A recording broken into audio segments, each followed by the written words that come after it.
Hello and welcome to T-Dad Talks. I'm Garrett Watson.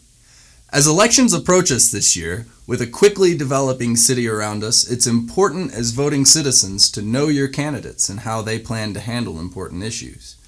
To assist in the process, we here at Chronicle News Media decided to host a one-on-one interview with each of the candidates, and we hope you'll find this informative. To be fair, each candidate will be asked the same questions, and I will allow each to finish their answer before moving on to the next question.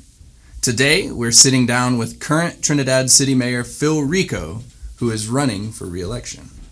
Thank you, Mayor RICO, for being here with us today.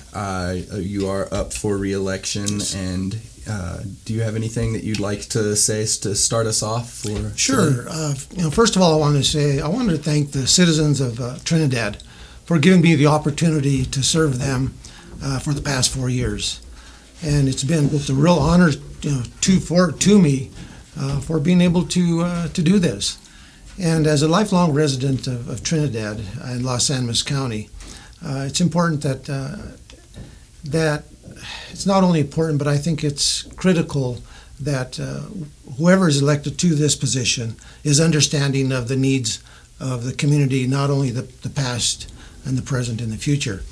I have a mantra that states, committed to our community yesterday, today, and tomorrow. And I have lived through that, and I believe in that thoroughly, and that's why that was my mantra from my first election. And the mantra of yesterday, in what I did in my previous working life, I worked with hundreds and probably thousands of people in what I did, and I also volunteered many times to service in some community nonprofits, which I served many times. And yesterday was part of it, and if you look back at the past 4 years, what I've been able to provide to the community in my service as mayor, and in the future, I believe I know where the city of Trinidad needs to go. So I'm committed in all three of those aspects. I have been committed and will continue to commit myself in the future. Great, thank you. So you've touched on a few things that I had kind of planned to ask of. You've been a resident of Trinidad lifelong. That's fantastic. And you've kind of touched also on why you're deciding to run for office. Do you want to elaborate on that a little bit? Well, like I said, I've lived in Los Animas County. I'm 68 years old, and I was born and raised in western Colorado, which is about 20 miles west of Trinidad. And I've stayed here all my life, so I never left Trinidad. I've stayed here. I married my wife. We've been married for 48 years, and we have children and grandchildren, and of course great-grandchildren at this point in my life. Trinidad has been it's been good to me. I've been able to live in Trinidad.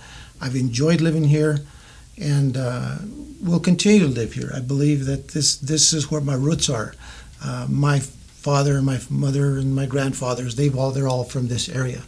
So I believe that with that, it has created for me an understanding of what this community has been through and where this community is today and where this community needs to go forward in the future.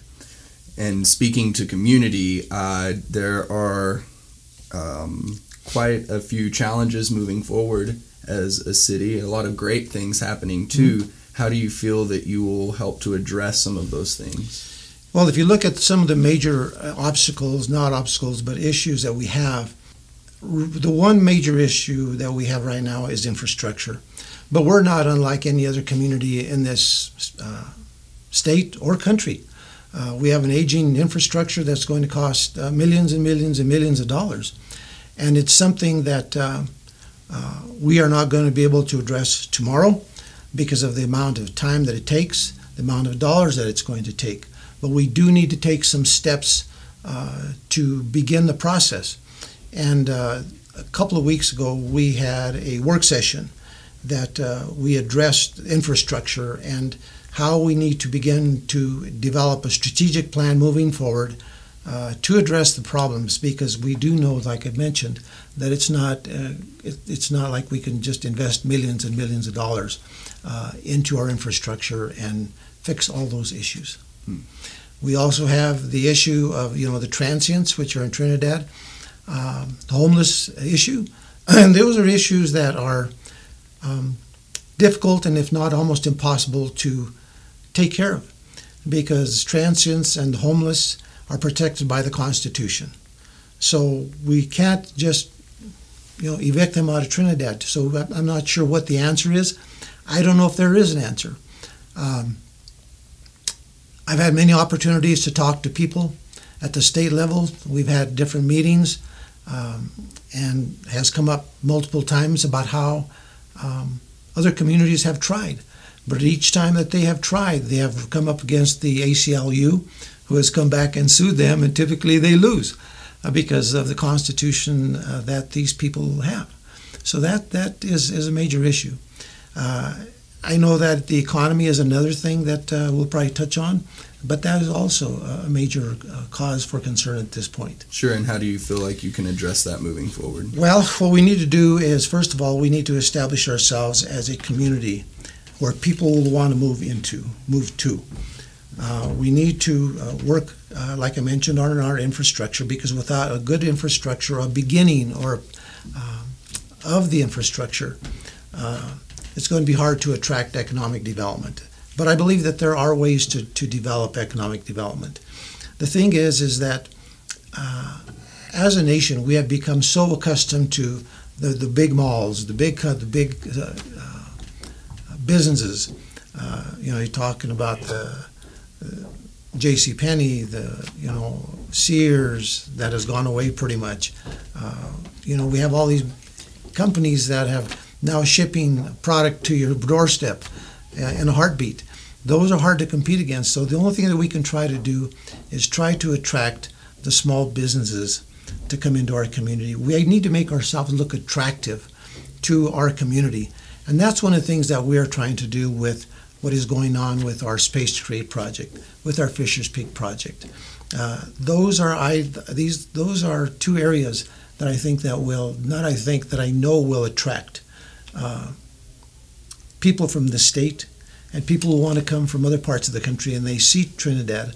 I've talked to many of them, and they say, you have a beautiful city. And they say, if I had the opportunity, I would like to move here.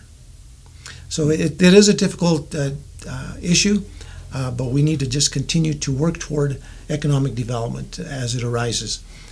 Currently, we have hired an economic development director, and he has, I think, been on the ground only about a week now. That's right, yes. So hopefully he'll be able to pick up, and move us forward. Right. Yeah.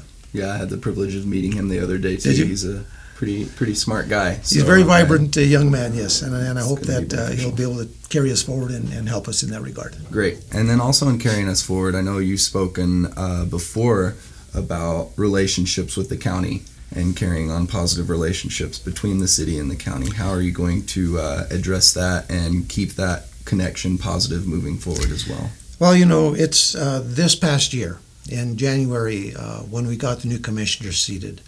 I have been planning for the past year and a half actually, is how do we establish a good positive working relationship with the county commissioners and the county itself. And when we got the county commissioners seated, or the county commissioners were seated this past year, I went out and met with the chairperson, Luis Lopez, and I said, we need to develop a positive working relationship. He was all for it. So from that time going forward now, we have begun the process of working together. Our previous city manager, we sat down with him and the county manager and said, okay, we need to begin a working relationship. And we would like for you, Luis and I mentioned this both, that we need for you to meet periodically to see how we can work together. Because if we all can work together on issues, when the citizens of the city of Trinidad and the citizens of this county see that there is a positive working relationship between the two entities, the two major entities of this area, when things come up, I believe that they will be more supportive of things that we're trying to do together. Great. So I guess in closing, one, thanks again for taking time to be here. And then also in 1, 2 sentences, 3 sentences, why should the public vote for your reelection? For me, my reelection. I have been able to, I believe, bring together our council to work together. I know we have differences of opinion, which is okay. I've been able to bring good, positive decorum to the city council. I have been out in the public pretty often, meeting our public.